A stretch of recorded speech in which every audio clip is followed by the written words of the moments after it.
the Mass of the Lord's Supper. Sometimes the simplest of actions can have the greatest significance or most profound meaning. Take, for example, Jesus' washing of his apostles' feet at the Last Supper, as recorded in the Gospel according to John. The story that we hear in that Gospel shows a gesture on Jesus' part that has its origin in ancient Jewish custom, and it had to do with basic hygiene and cleanliness. In the days before modern footwear and paved roads, it was necessary for everyone entering homes or places of worship to remove their sandals and, better yet, wash their feet. The cleansing of the feet was a matter of common practice.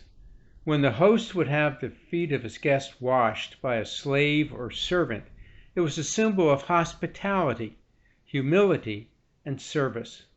The custom of feet washing has survived in the Holy Thursday liturgy, as members of our parish will come forth at the end of the homily to have their feet washed. As Catholic Christians, we observe the washing of feet just once a year. As a result, this simple ritual can be very striking to us.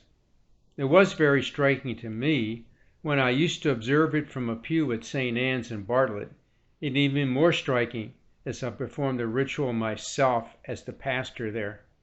When Jesus humbled himself to take on the role performed by a slave or servant, he gave us a lesson in humility and service from which we can benefit greatly.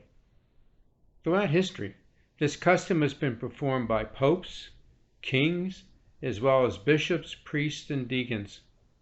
By washing the apostles' feet, Jesus gave us an example.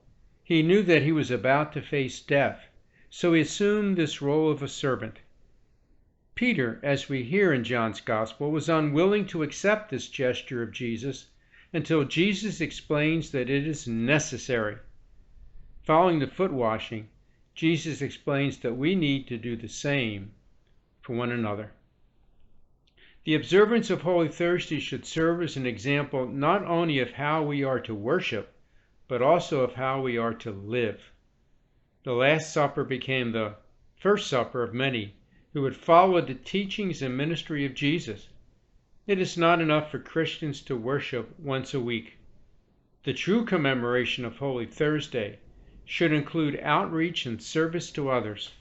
The celebration of the Last Supper on the first Holy Thursday gave way to suffering, pain, and death on Good Friday, followed by victory over death on Easter Sunday. As we celebrate this in every Eucharist, we're invited to unite ourselves to Christ in his death and resurrection, and to follow his example of humility and service. We are all called to be servants and to follow in the footsteps of Jesus.